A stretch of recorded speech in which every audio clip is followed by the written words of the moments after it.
everybody. In this week's Quantum Information and Quantum Computing seminar, we have a pleasure to have Marek Rams from Jagielloński University. Marek is expert on many-body physics, simulations of many-body quantum systems with tensor networks, other approaches.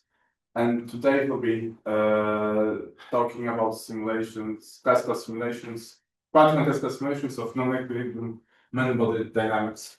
It's great to have you, Marek. Also, thank you for the introduction.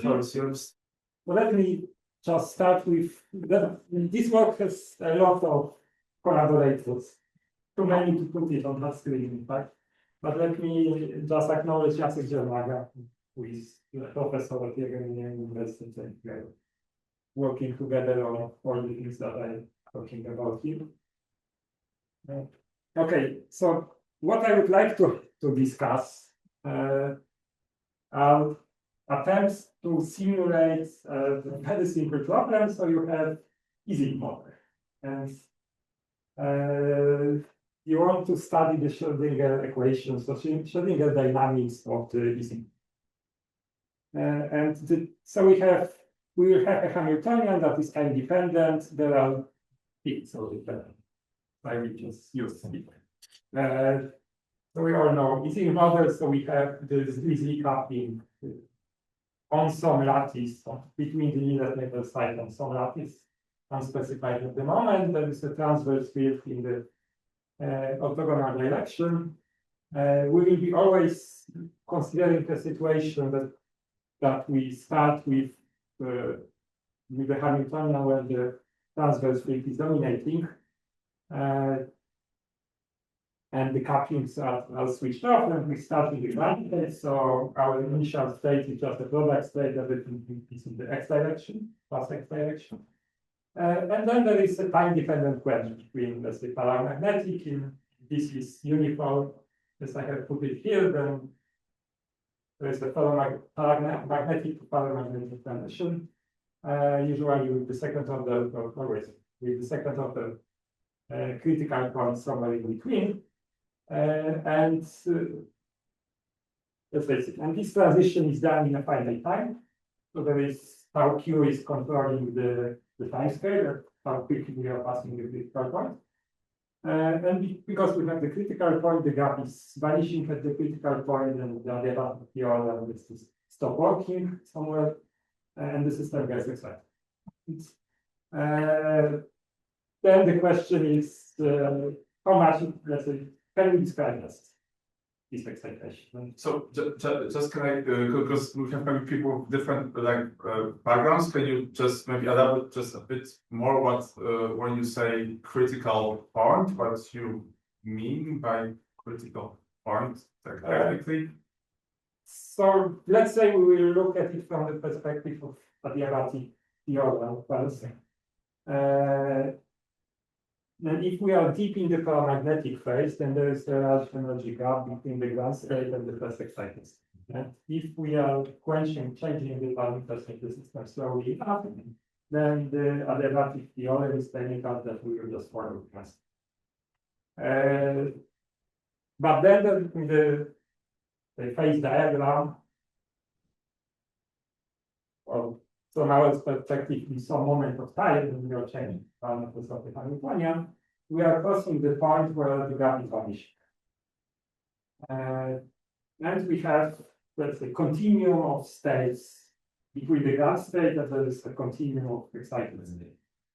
And when we are crossing the critical point at some finite velocity, then this means that the system is getting excited. So we are not following the ground state anymore.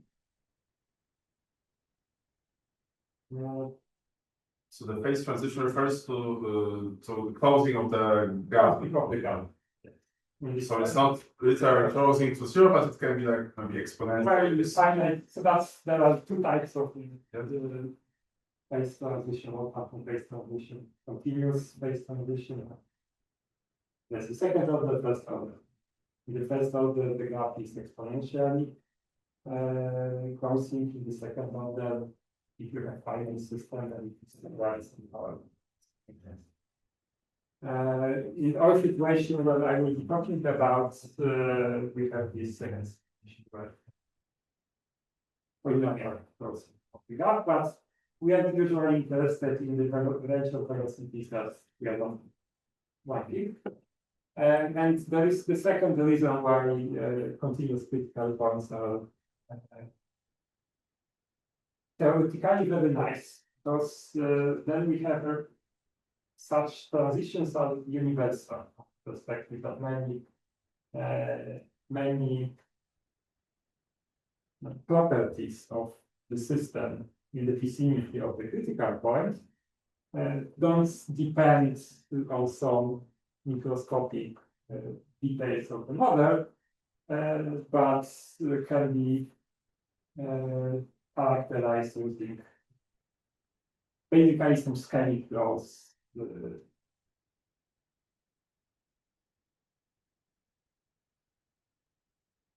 Right, and scaling laws which are characterized by the exponents only depend on the type of that universality class.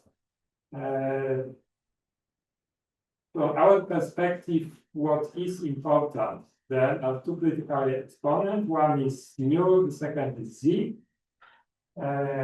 Z is the exponent that is telling us how the graph is closing the critical point, with, let's say, with the system size. So it goes like system size to the power z, or number z. And second is nu, and that is telling us how the correlation length or in the ground state, the equilibrium of the correlation length is growing with the distance from the critical point. I don't have it put here because that is not the main topic of the seminar,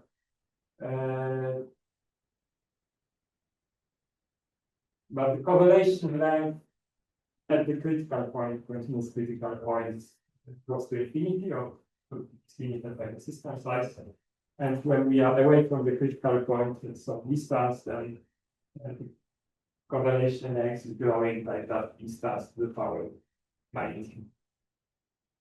So that is on equilibrium, and when we are talking about non-equilibrium, so the quench situation that I was thinking about, then there's this long line of research started by Wojciech from this perspective, so-called Kibel-Żurek mechanic, that is basically telling us that when we are going slow enough, so we are in some sense close enough to the critical point, then the behavior of the system, so a lot of properties of how the system is behaving, are also universal. And among others, there is the correlation line that appears in such a system, is proportional to how quickly we are or how slowly we are crossing the critical point, and some combination of critical exponents. And so that is so-called Kibel-Żurek correlation that started in the 80s in the classical phase transitions, and then over many years Kibel-Żurek was seen revival as intersection of theory, then some experiments, and quantum Kibel-Żurek mechanism. Most recently using, and I will be talking about it here. That should be my second slide. So can I just ask, so this correlation length is like as you are sort of moving slowly in this quench, so you're not in a static zero temperature scenario, but you are moving, like you expect correlation length to build up to such like magnitude as you cross the. We can see the example actually here, and that is experimental example from quantum simulators. So Kibel-Żurek mechanism is being used as, say, one of the most simple things that you can test on quantum systems. Right. And initially, from the perspective of testing the simulators. And here I am just citing two works. One was the Rydberg atom experiments, maybe some 6 years ago. The second is the first coherent D-wave paper.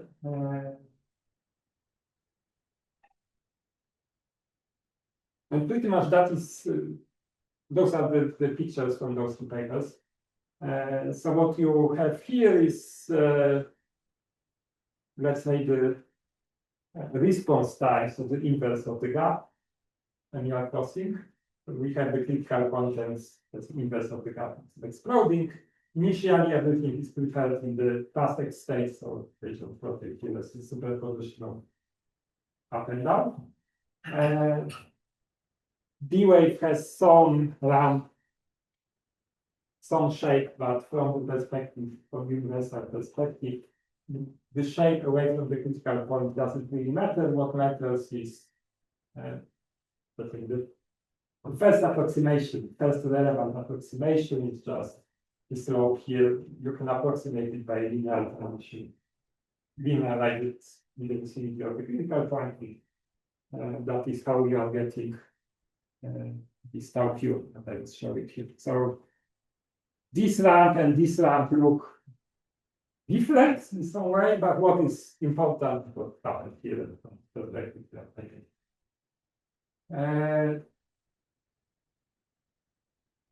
and since D-wave of the Rydberg atoms are quantum simulators, then what they are doing at the end, they are preparing the product state at the beginning, they are doing the crunch, and in the end, they are measuring in the measurement phases.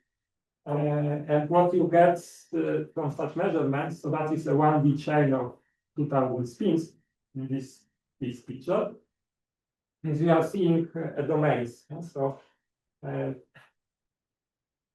you are seeing a lot of excitation. So each transition between red and blue is a domain world, which is costing the energy. So that is, let's say, if we were in the ground state, then we would measure everything up or everything down. But since we have excited state, then we have an initial of red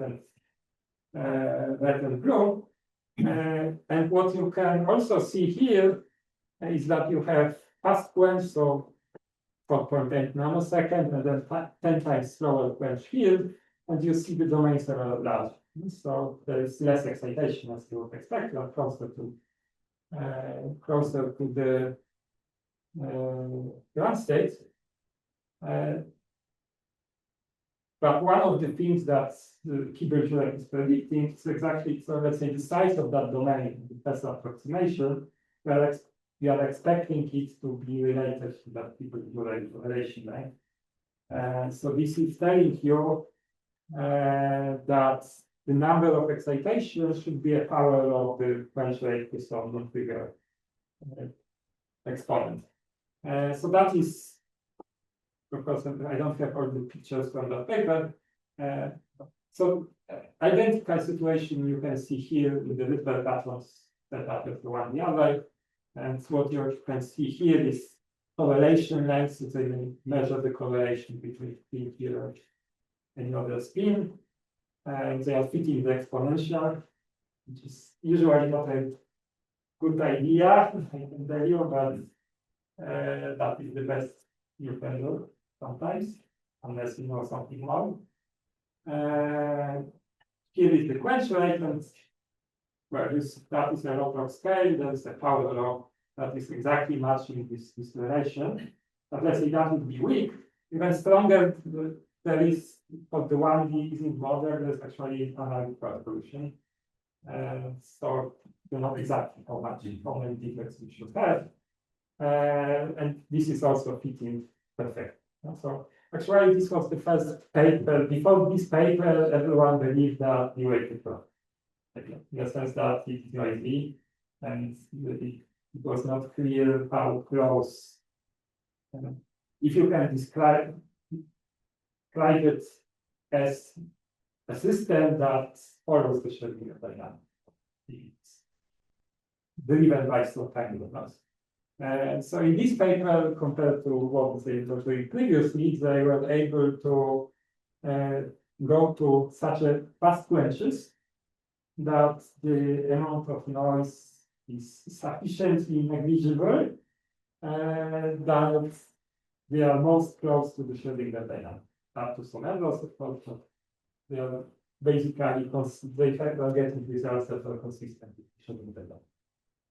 So that is one story.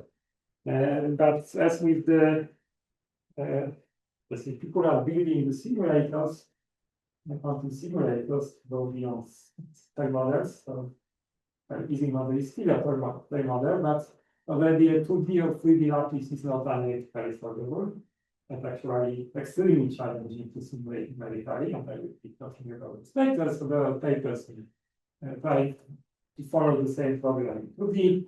There was 3 years ago there was Nature by D-Wave, where in that new chip that they have, they can set the couplings in such a way that that we have agreed that is something like 3-dimensional, 2-dimensional. Actually, they were getting results that seems to be consistent with what we would expect from Schrödinger dynamics. It's not caveats, so there will be a caveat in a second. And not consistent with, let's say, some other classical methods to mimic these systems, Monte Carlo simulations, randomly, and so on. The caveat that I should tell you already is that Kibble-Jurek mechanism is not everything, because if you have if you excite the system in the vicinity of the critical point, to be more precisely, what works extremely well in the Kibble-Jurek mechanism is to describe what is happening here.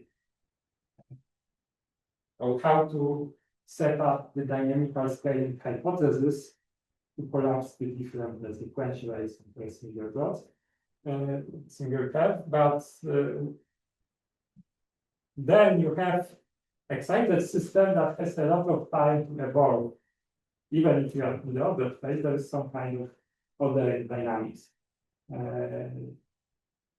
beyond the Kibble-Jurek. Now the situation, one that the dynamics is slow enough that it doesn't affect the state of the and this happens in the 1D situation, that actually if you look at the number of excitations, then it exactly follows from what happened at the critical point, with the vicinity of the critical point. There are some other quantities of correlation function that show some other scales as well, related to what is happening after the transition. But let's say it is not destroying this picture entirely. But in 2D and in 3D, there is also the possibility of constraint dynamics. So some dynamics that is happening on the faster scale, and this may influence what we are quite profoundly influence what we are seeing with them. And that in many ways is still an open question. So let me start with some numerical simulation that we were doing. So that was 3 years ago, I remember. We had me, Jacek, Wojciech Żurek, had a collaboration with Markus Heil and Markus Schmidt to try to simulate the homogeneous Kibble-Jurek transition with homogeneous 2-dimensional model. And that was partially, let's say, a success, because if you we had 3 simulation methods in that paper. So Markus Schmidt and Markus Heil were representing the neural network community and using neural network answers, and me and Jacek were representing the tensor network community. So we're doing the NPS and patch simulations. And what all 3 methods were able to agree is that if you take the snapshot at the critical point, the vicinity of the critical point, and this is in perfect agreement with what you would expect from the Kibble-Jurek mechanism. So there is some value of z is 1, mu is, I don't remember exactly, 0.6 something. But that Kibel-Jurek correlation exponent is around 3.8. And what I'm showing here is the correlation function measured at when we are crossing the critical point as a function of the distance, but it is properly what we have here in different colors or different quench rates. But this is properly rescaled by the correlation length here.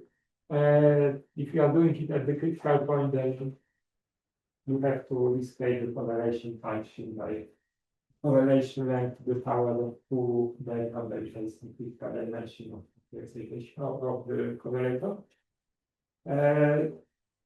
So that is a confirmation that Kibel-Jurek mechanics is working perfectly fine, as everyone was expecting. Also in that 2D Ising model. So can I ask, like, is there some numerical fitting involved when you estimate those exponents, or you get the first principles? So these follows from the theory, so the exponents are known for classical simulations. Both Z and mu have a very high precision because you can do it Phantom Monte Carlo. What you cannot do with Phantom Monte Carlo is simulating the. So you simulate statics to like statics, like zero temperature situation. So, yes, so if you simulate the zero temperatures equation, let's say you follow the ground state and measure, let's say, how the gap is closing or how the correlation. Or when Monte Carlo is usually looking at something like the primulance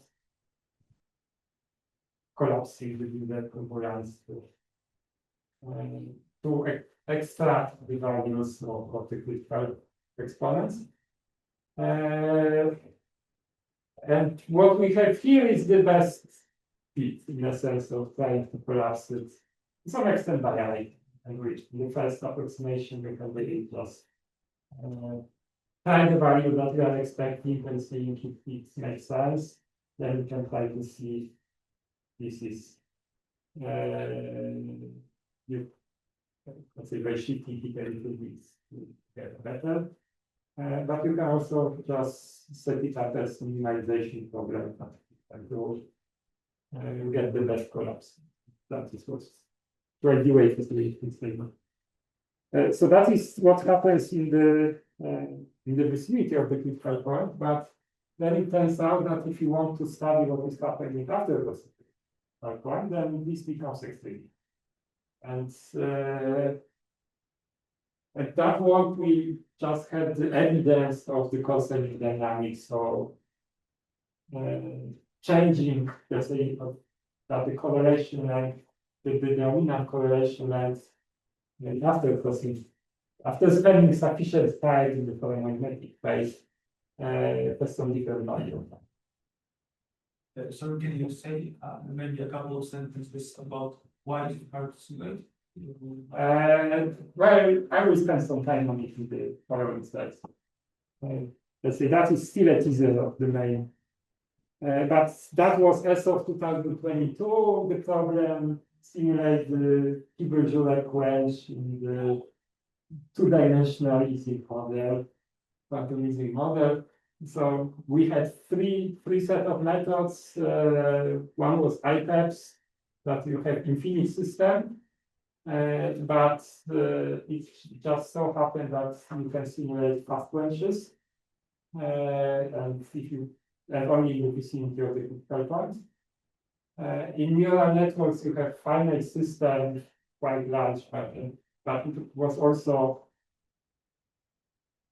the numerical experiments were showing that you are just stop being able to get correct results at some point, either if you are going too slow or actually if you go enough in the ferromagnetic phase. And matrix product state is a one-dimensional ansatz. It works extremely nice. It has no problem with how quickly you go, but it is limited to something that is quasi-1D, which means small enough in this case. And small enough was still not enough to, at least at this point in this work, to resolve the questions that that are completed. Okay, so the main kind of that was a very long introduction. I don't know how okay we're talking. I think that I maybe finish it already. What's the time? I would like You've been doing for like 20 minutes, I guess. okay, maybe I will have to speed up. I didn't even know so many slides. There's a clock behind you. Ah, there it is. Okay. So sometimes in 2024, so between something like the winter of 23-24, me and Jacek were invited by the D-Wave group to try to evaluate the machine. So they had the, I already mentioned here, that they had the paper that they were showing this, that they can simulate something like 3D, and most likely it is consistent with Schrödinger dynamics and not with something else.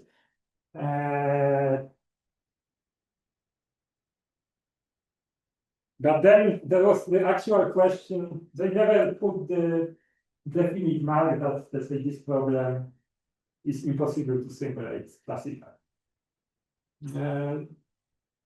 But let's say with Jacek, we became, let's say, part of that effort.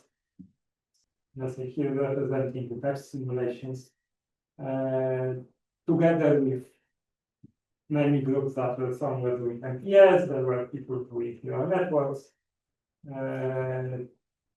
That's Andrew King is from D-Wave, maybe simulation on D-Wave, and trying to, on one hand, so the setup is was done in such a way that there is a set of geometries, starting with something that is 2D, actually something that is on the cylinder, because that is the way to put this system on the cylinder, and for technical reasons, cylinder is harder than, for numerical methods, is harder than plus system of open number conditions. But there was a cubic lattice, something like a diamond geometry that is also 3D, but also something that is bicyclic, so which is basically infinite image model. Then there is the quench set up by D-Wave, and there is a bunch of simulators, quantum simulators, classical methods, and all of those are, we are measuring what is happening at the end, so here. And I'm trying to compare the that was the and the reason was first to try to evaluate what are the errors of the way to do it, or when it is possible, build the confidence that the QPU is giving coherent, consistent, or correct results also beyond what you can simulate classically. That is a big problem. How we will test that the result is correct? You need to build up some confidence that it is, or to build some expectation of extrapolate the errors. But also ask the question, let's say, what is, try to get some better understanding, this heuristic understanding, what is the limit of what you can simulate classically, let's say, with the best, or what we may need to have the best approaches. At that time already, because we can already do some things better, but not exponentially better, just really better. And try to validate what can be classically simulated and what not. And there was the conclusion of that paper that from the perspective of quantum simulation, the way it is useful in that sense that it can give you the results that seems to be consistent with the Schrödinger dynamics, and with the available classical methods, there are some geometries or some velocities, also how quickly you go. That seems to be unreachable. There is no proof actually that you cannot do it. It is just we try our best. A lot of people try their best, and we cannot do better. Yes? So from this perspective, it's.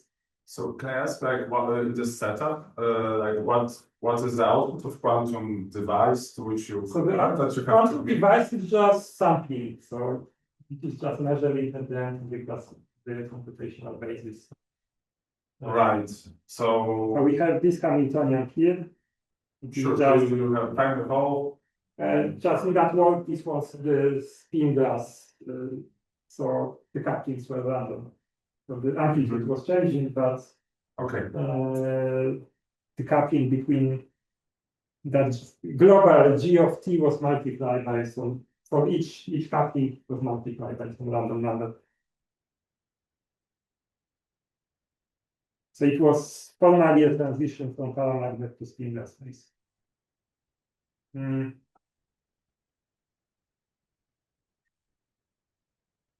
so to give you again, that is maybe a funny story at that time. There was not very long before, because that is actually we were doing this work. It was published, this paper in 2020, beginning of this year. And actually, all the work was finished at the beginning of last year. And I was putting this paper. So something like 1 year before, there was a claim of quantum supremacy on the IBM device. It was a Nature paper that they didn't. So D-Wave is doing quantum annealing, so they have continuous schedule. IBM is a gate-based device, but they are basically, you can think about it as an Ising model with some factorized Ising model, and simulating some kind of quench, the solid quench. And they were making a claim that the results that the machine is putting can be beyond the reach of classical simulations, so it's F simulation and yes simulation. The story is very nice. I mean, from the perspective of that there is a race, really. And by the way, this paper didn't appear on that. That was just suddenly published in Nature, but they didn't put it on archive before of the publication. And they make a claim that in the regime of strong entanglement, the quantum computer provides correct results for which leading classical approximations such as MPS, PEPS, and so on makes up. And that is the date June 14. And then within 2 weeks, there were the first archive paper showing that, sorry guys, we can simulate. Actually, it's extremely easy. So in a fraction of seconds, you can simulate this model classically. There was just a bunch of papers doing it. So it just shows that it is not easy. But on one hand, it is really a race that people can help one way or another. The second way, we had to put our paper on our page and not for city color and for one applications.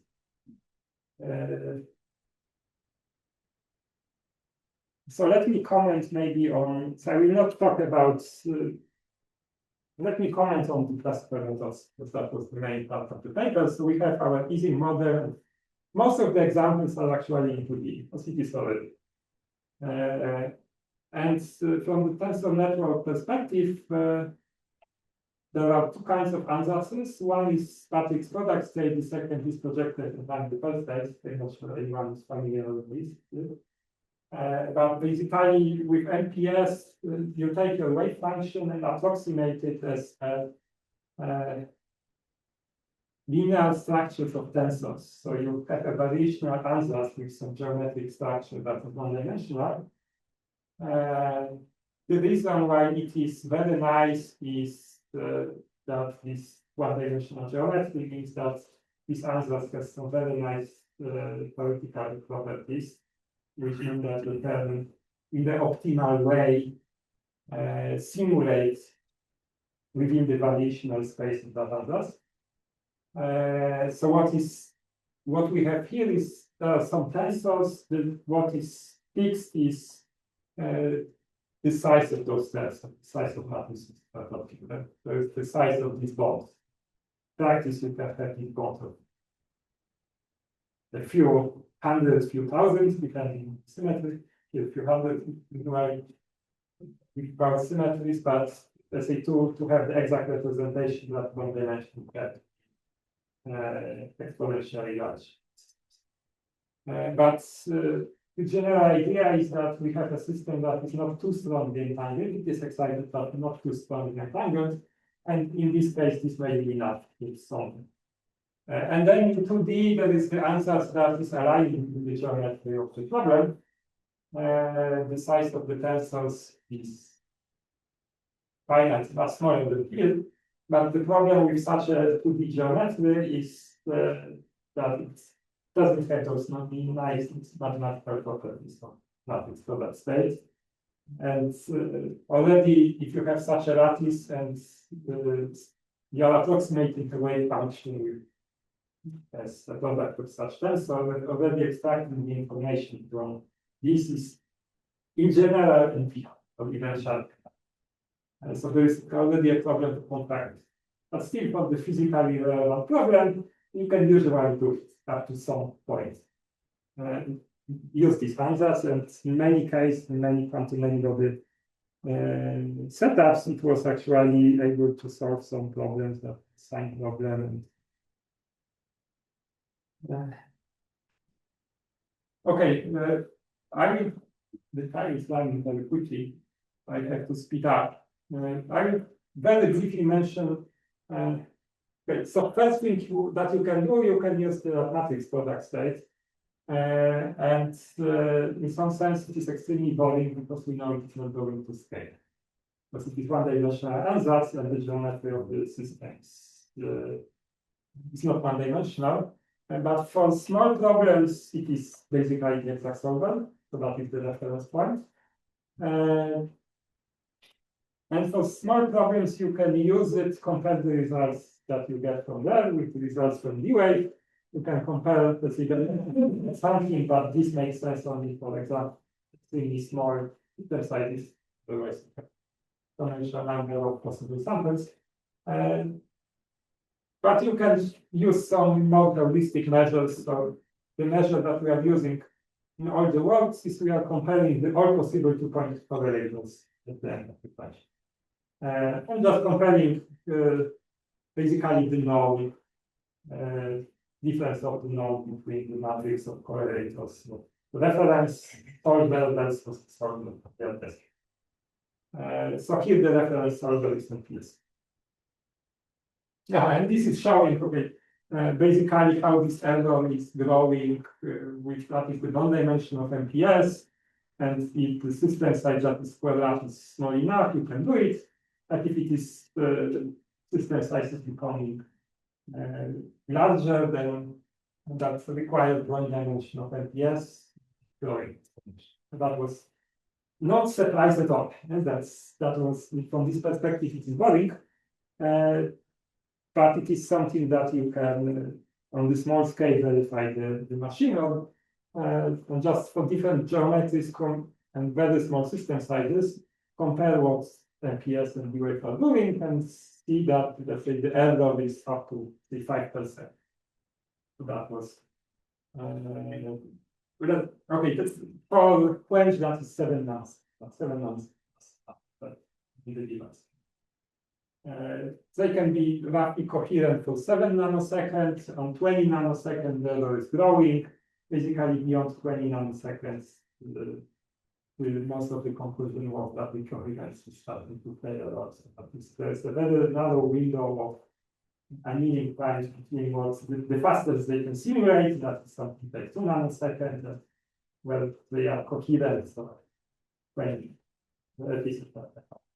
But there is a region where they are up to, let's say, 5% consistent with the Schrödinger dynamics.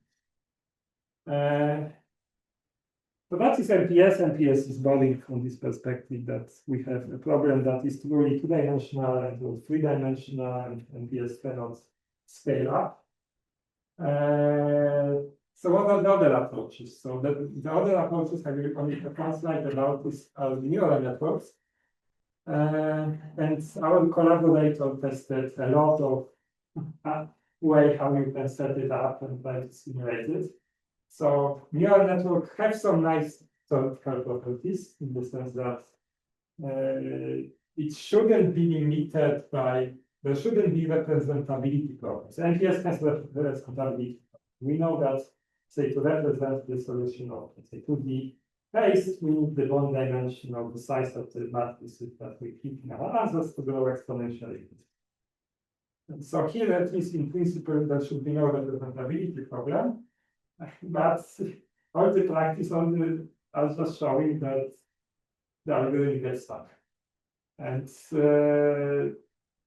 when you are trying to simulate the time evolution in such an answer to use the variational, time-dependent variational principle in the sense that and map the dynamics to the parameters of the, so these are, let's say, the parameters of your neural network. And to see how they should be evolved in time, you have to estimate some objects, some matrices. And it just, all the practice was showing that this is becoming extremely hard in some ways. So, for instance, the Monte Carlo sampling to estimate those matrices has a very large autocorrelation time. It is very autocorrelation time, and in practice, here you can simulate, let's say that is for nanos. You can simulate fast quenches or very small, let's say 3 by 3, you can simulate by the 8 by 8 plus nothing. So later there was some work by Carleo that improved upon it, but it's not substantial. And as far as I understand, at least in a sense, not spoofing the general that let's say neural networks is the solution of all the problems of the universe. That is suddenly there is no need for other methods of programs. Technical question: cylinder means that you have cyclic boundary conditions? Here, yes. Here, that was, it's kind of not so important, but yes, the geometry on into V, it was a cylinder. Let's say from my perspective, it was annoyance. It's not a fundamental problem. But okay, and so the last thing I want to talk about is focus on what we have been able to see in PEPS simulations. So perhaps we have an answer that is based on structure dimensional, so it is aligned with the environment that is correlated with the problem. So so this is good. But what is not nice about these answers is that it lacks some canonical, or maybe not lacks, because you can set up some canonical structures, and by canonical structures, the practical point of understanding what I'm talking about here is that if the system is in some canonical structure, then you can update it. So then you know that whatever you are doing within your variational space. And if you don't have it, then it is a heuristic method. You are trying your best to update the answers to follow the changing of dynamics, but you may not be using your resources.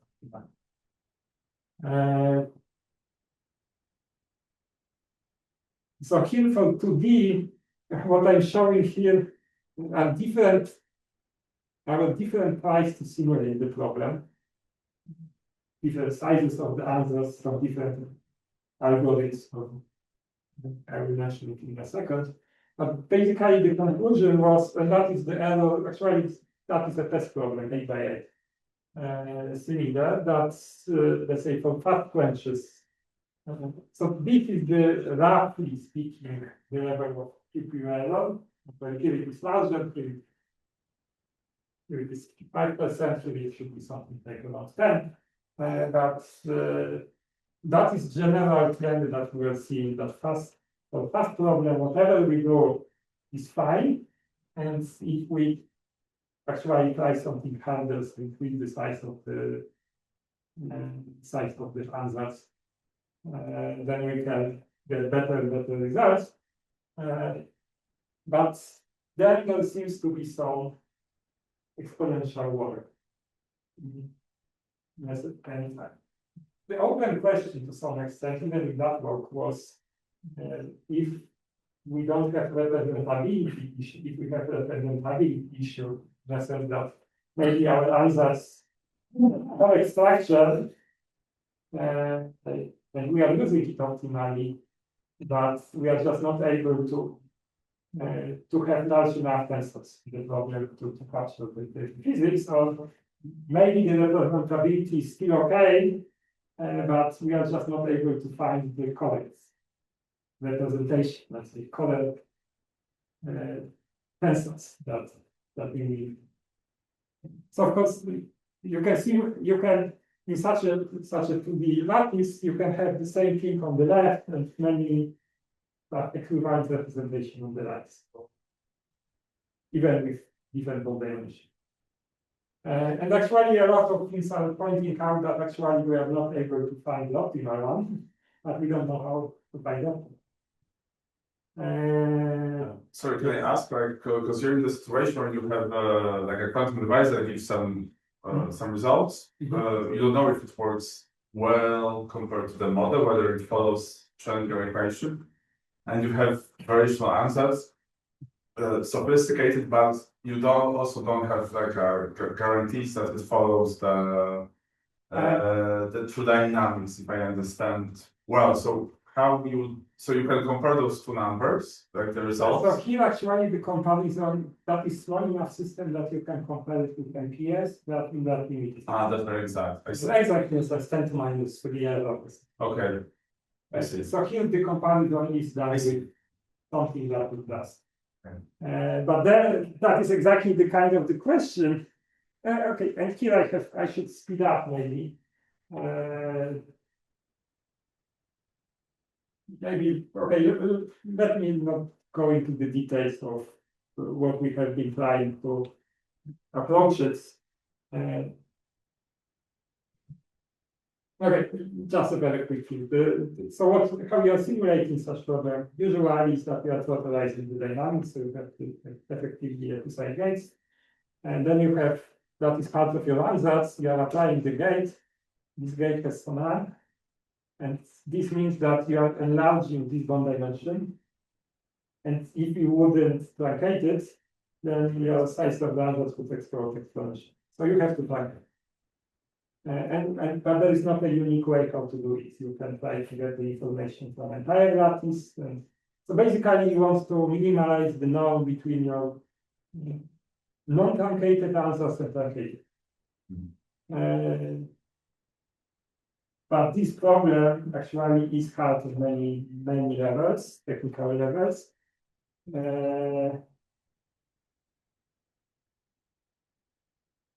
You can try to use the information from the entire lattice to do this, but actually then it turns out that this information you are getting is approximately only. There is a lot of noise, and this noise is killing you basically. You can try to use something like a cluster update, and it's only part of the network that you can conduct exactly, but it's only part of the network, they are missing something. And you can have a continuum between this. And that is basically what we are trying. Here. So to try a lot of, and that is plus different, some tricks that we could think at that time. So conclusion from that paper was that already 2D perhaps is hard for that 20 nanoseconds. But let's say with PEPs you can, that is the direct comparison between D-wave and simulation that we're doing at that point on the size of 18 by 8 lattice. So that is something that we cannot do with neural networks or MPS.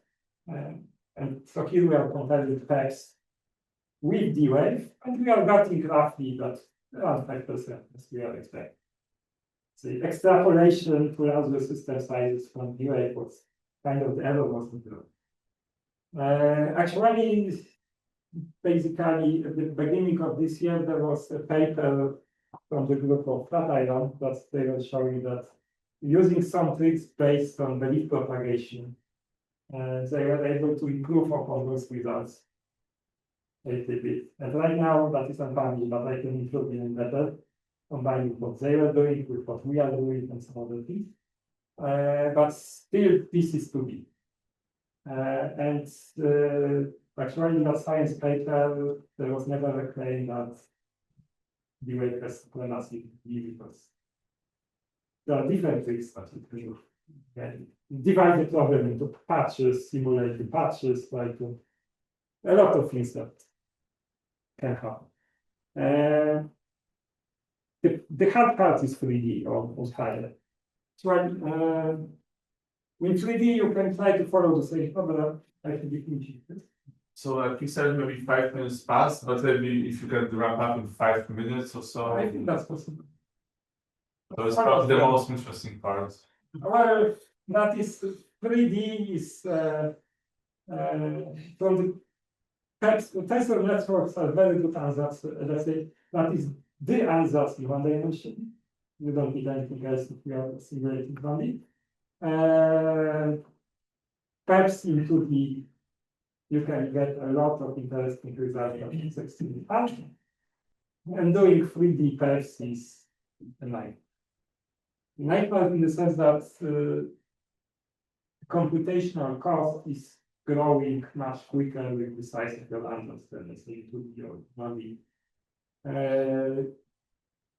So that is one thing, and the second thing, so part of the conclusion here is that, okay, maybe for fast quenches you can simulate something, get the answers, get the 3D representation of the problem that should be consistent, but then there is the second part of it. In 2D, contracting the text to getting the expectation value is already done. Doable, so that is not the limiting. In limiting problem, the limiting problem was to find the correct representation, but in 3D already contracting the network. One order of magnitude harder than in 2D.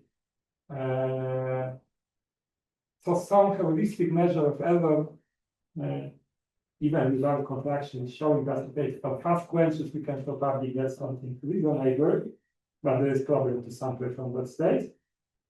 You can solve it to some extent, but it takes, let's say, you are running simulation for weeks, and then on the, so that is the real difference between, let's say, quantum simulator and numerical simulation.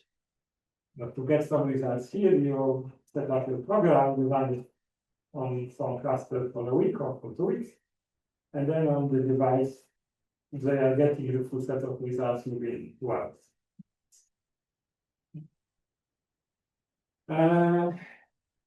So there were some attempts to, it is, let's say, again, Flatiron was also able to, in some geometries, push it a little bit, but only a little.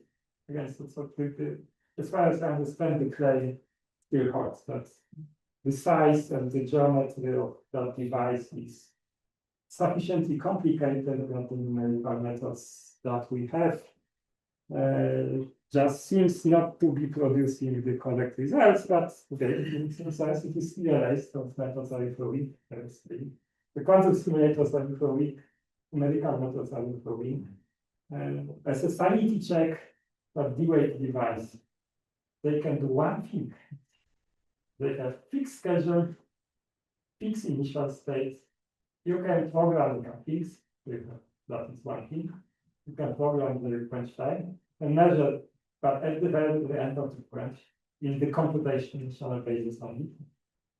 So it is a very special purpose device.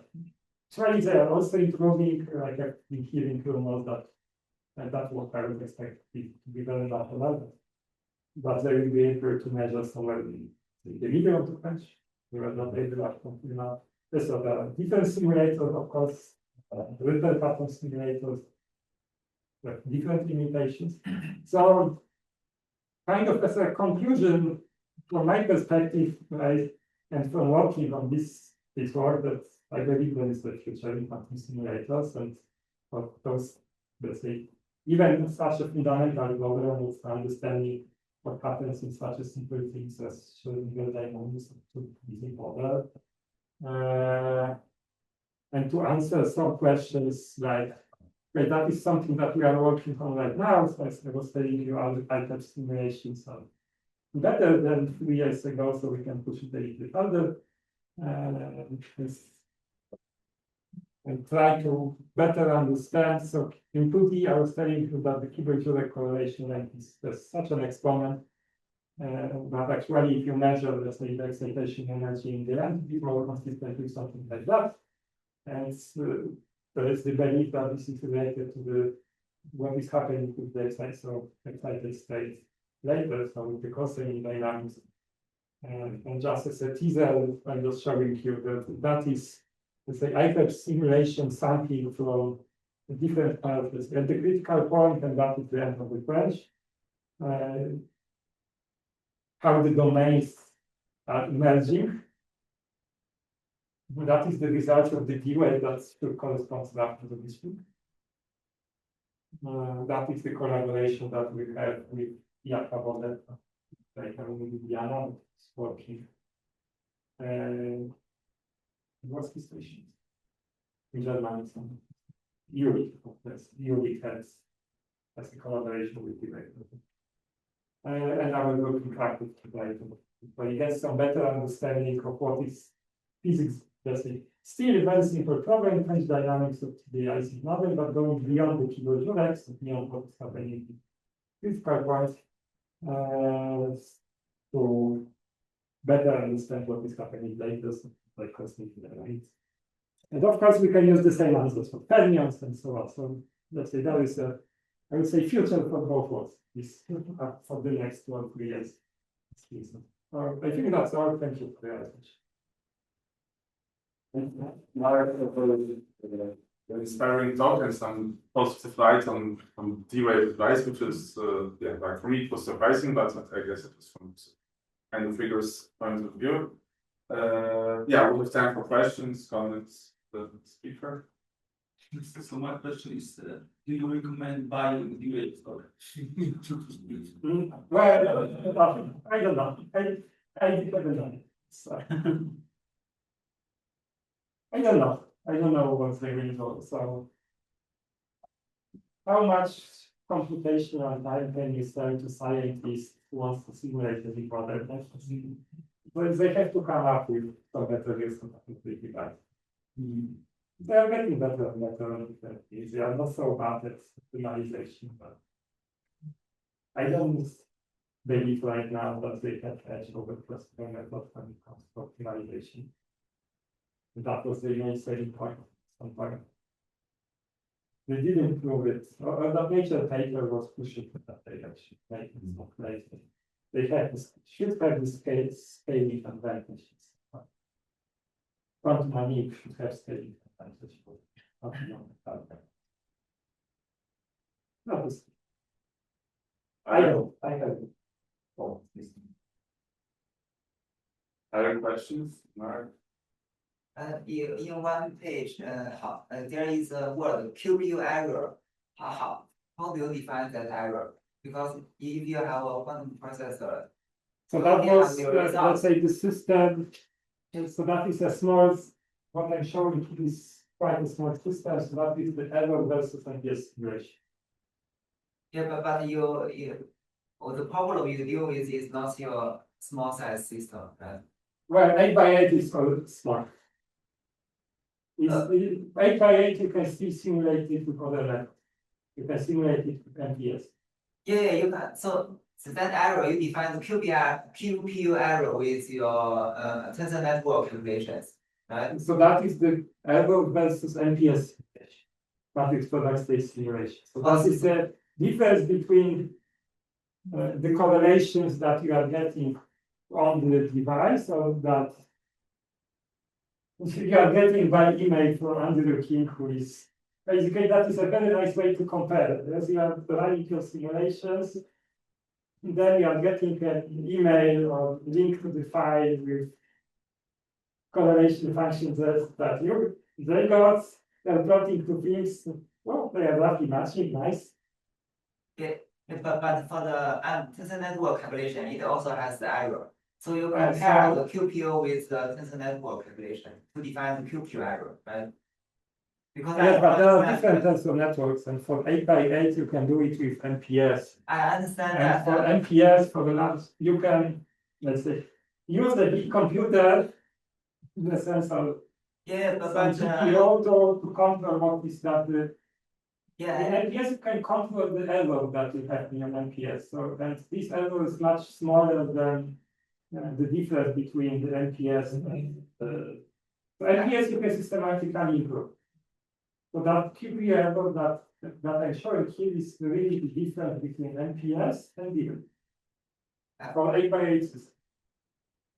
okay, I understand. Yeah, but for the tensor network, or for the QPO, it's both has errors. So actually, we don't know the exact results.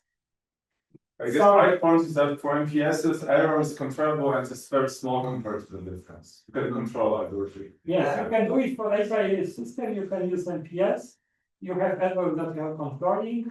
I understand that. And that is why you are doing it by 8x8, but for 10x10 NPS doesn't give you the correct result. So you cannot go to big enough one dimension. Yeah, but from my view, I think that the QPO may be more exact and the tensor network maybe give No, you so more I'm errors. missing But the now, point. yeah, I understand what you said. No, you cannot understand. Sorry, because I'm repeating. We have 8x8 system. For 8x8 system, we have exact solution. That's we call. No, For the 8x8, the QQ error is versus exact solution. I understand what you said, but usually we do the tensor network calculation, we compare with the exact diagonalization results. Right? Yes. But for 8x8, we don't have the ED results. So you No, don't have the exact. no. But you said, yes, at 8x8, you have the controllable error. I understand that. But there are Yeah. different tensor networks. And I NPS understand. is It's also also a tensor assumption. network. And for 8x8, it gives you exactly that. It goes, you can, it is not ED. Not only ED is giving you exactly, let's say, you can, not only ED is giving you results that you can control the NPS is also giving you results that you can control the error in a systematic way. And for 8x8 system, you can do the systematic check of your convergence and estimate that your convergence is, let's say, beyond 10 to minus 3 or 10 to minus 4. So that is the level of precision of the results for reference results. Not 5%, but orders of magnitude smaller. So not only ED, so there are, let's say, right now, the NPS is the best reference solver for quantum computation. Yeah, Because I DE understand what is you said. limited by the system size. NPS, you can do a few more size. Instead of 25 or 50, I think 50 was the record at some point. And you can do 100. But So I guess just like here you refer to like evolving NPS as you trottleize the dynamics and then you chop like at some point you cut the bound dimensions because like the exact update of bound dimension will give you exponential growth, but then you chop and depending on some entropy that you like some Schmidt numbers or some things you chop and you sort of rigorously can bound the error for this type of dynamics. Like sort of rigorously, not like Yeah. it's just so it's not that you have answers, let's say that you try. Yes, but for the tensor network, it can only is a good answer for the error law. Say if your entanglement is value law, the answer is not valid. In the end, you cannot. So NPS is good for quasi-1D system, but 8x8 is quasi-1D. That is my point. 8x8 is quasi-1D system. Yeah, I understand what you said because you said already. I suppose that we maybe maybe have another question and then maybe we can continue discussion. Are there any other questions? Okay, I have one question, like technical one about correlators, like what happens when you go to higher order correlators than to body? Like, do you still like So I guess does it still work or? in a sense that you can, so you can do the comparison of sampling. So in a sense that paper of D-Waves in this part, D-Wave versus let's say NPS, was building the argument systematically. So the first thing what you want to do is compare sampling. So and that sampling is giving you all correlators. in fact. Sure. And you can compare the probability of different samplers, calculate, let's say, fidelity between two different distributions. But in practice, you can do it in extremely small systems because you have to generate sufficient number of samples, and the number of possible samples is growing exponentially in the system. Oh yeah. So that's why I meant correlators of higher degree. Yeah. So, but you can do it. Let's say this is a correlator in the most complicated one. Yeah. In a sense.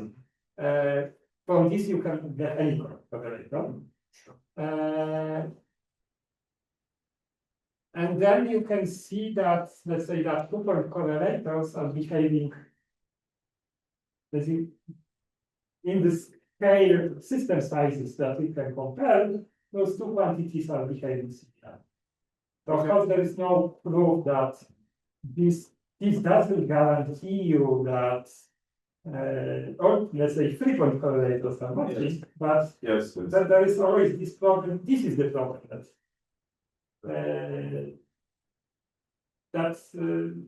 you are lacking the rigorous proof, let's say, that you are sampling from the same distribution. Is in practice impossible to distinguish because you need to have exponential number of samples. Of course.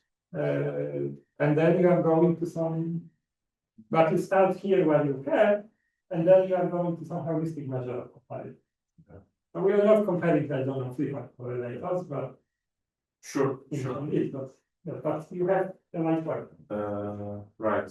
Yeah. So I was like, of course, I was after things that you can efficiently compute based on samples, and the higher order you can efficiently compute. Because of course, comparison of high dimensional probability distributions is very hard. Sample process. Okay, thanks again, Marek. I guess thanks for the patience. Like we had some delay with the start. So if there are no further questions, let's thank Marek again.